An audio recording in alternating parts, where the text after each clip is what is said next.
Hello everybody, welcome back to the HardReset.Info channel. In today's video, I'll show you how to add someone to a group conversation on Discord.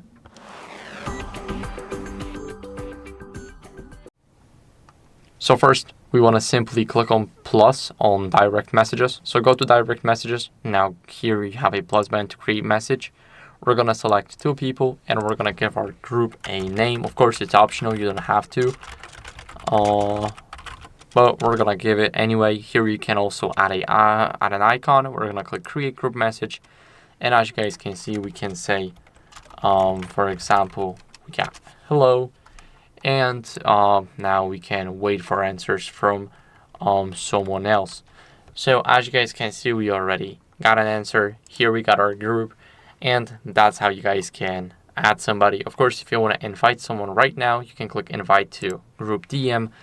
And you can also copy the link, and once you paste the link, as you guys can see, it will be an invite to HardReset.Info tutorial. So that's it for the video. Thank you guys for watching. If you enjoyed it, make sure to leave a like, subscription, and a comment, and I'll see you in the next one. Bye.